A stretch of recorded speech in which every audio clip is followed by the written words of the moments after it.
जब सूरत-ए-हाल गंभीर हो गई तो असलम ने अब्दुल्ला को अपने दोनों बेटों के साथ मियां चन्नू भिजवा दिया, जहां उसकी बहनें और भाई रहते थे। क्योंकि अब्दुल्ला और समीउल्लाह इतने तैश में थे, लगता था वो पागल हो जाएंगे या फिर गुस्से में अपनी वालिदा को कत्ल कर देंगे। असलम चूँकि बीवी से मोहब्बत करता था, वो फिर भी होशो हवास कायम रखे हुए था। ये उसका हौसला था, तब ही उसने बड़े लड़कों को अपने भाई के घर भिजवाना ही बेहतर जाना कि फ़िलहाल ये बच्चे मंजरे आम से हट जाएं, ताकि वो हालात पर उनकी गैर मौजूदगी में काबू पा ले। ये परवीन से असलम की बेइंतहा मोहब्बत थी, जो अब भी उसे कोई इंतहाई कदम उठाने से बाज रख रही थी। उधर परवीन ने हंगामा उठाया हुआ था कि वो अब मज़ीद असलम के साथ ना रहेगी। ऐसे हालात देखकर परवीन की माँ और खाला उसको अपने साथ ले आईं, ताकि घर से दूर रहकर वो बेहतर सोच सके। असलम ने उसको माँ के साथ जाने की इजाज़त तो दे दी, लेकिन वो बहुत परेशान था। 2 माह गुजर गए। असलम के लिए ये अरसा काटना क़यामत से कम ना था। ताहम उसको उम्मीद थी कि घर और बच्चों से दूरी और जुदाई शायद उसकी बीवी को राह रास्त पर ले आए।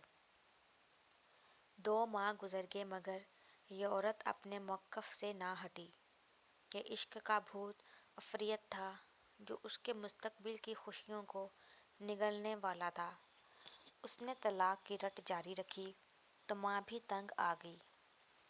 वो किसी भी हाल में घर बसाने पर तैयार ना थी। जब असलम ने देखा कि ये औरत किसी तरह भी नहीं मान रही और वापस घर आने पर राज़ी नहीं, बल्कि जग हंसाई अलग हो रही है, तो उसने शराफत के तकाज़े की वजह से बीवी को उसकी मंशा के मुताबिक तलाक दे दी। ये अजीब औरत थी। ये माँ ना थी, महज औरत थी। इसीलिए तलाक की सूरत में आज़ादी का परवाना लेकर मसरूर थी। उसका शेर दिल से राब्ता बरकरार था। वो अभी तक उसी के ख्यालों में खोई हुई थी। खैर, फिर इद्दत गुजार कर दोनों ने निकाह पढ़वा लिया और शेरदिल परवीन को अपने गांव ले गया, जहां इसका छोटा सा ईंटों का कारोबार था। इस घर में माँ की शफ़क़त मौजूद ना थी, क्योंकि माँ को मरे 6 बरस गुजर चुके थे। बिन ब्याही बहन और बीमार बाप रहते थे। बाप ने जब एक अजनबी औरत को बहू के रूप में देखा तो सदमे से वो निढाल हो गया और वो 4 हफ्तों में चटपट हो गया, क्योंकि अपने बरादर नस्बती से शर्मिंदा था, जिसकी बेटी से उसकी बीवी बरसों पहले शेर दिल की मंगनी कर चुकी थी। माँ तो पहले ही न थी, बाप भी न रहा। अब किसका डर था? मामू ने नाराज़ होकर क़त्अ ताल्लुक़ कर लिया और शेरदिल परवीन के साथ खुशो खुर्रम ज़िंदगी गुजारने लगा। दोनों ने निकाह किया था, लिहाजा गांव के लोग भी सरगोशियाँ करने के बाद खामोश हो गए। परवीन चंद माह मोहब्बत के नशे में मदहोश रही। फिर मोहब्बत का नशा उतरने लगा। एक ब्याही औरत बच्चों की माँ को भला मोहब्बत क्या रास आती। मगन रहने के दिन तमाम हो गए तो हक़ाइक़ की धूप आंगन में उतरने लगी। शेरदिल एक आराम पसंद नौजवान था। वो कोई काम दिल लगाकर नहीं करता था और सबसे बड़ी बात, उसे नशा करने की आदत थी। फिर ज़िंदगी की सबसे ठोस हकीकत पैसा है, जो उनके पास बिल्कुल नहीं था।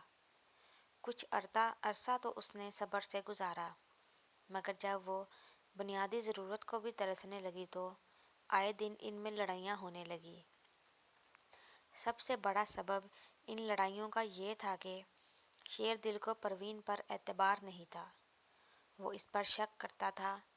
उसका ख्याल था, एक औरत अगर एक चाहने वाले शरीफ शोहर और 5 बच्चों को छोड़कर उनके साथ बेवफाई कर सकती है, तो इसकी मतलून मिजाजी किसी भी वक्त उसे दाग़े मुफ़ारक़त दे सकती है।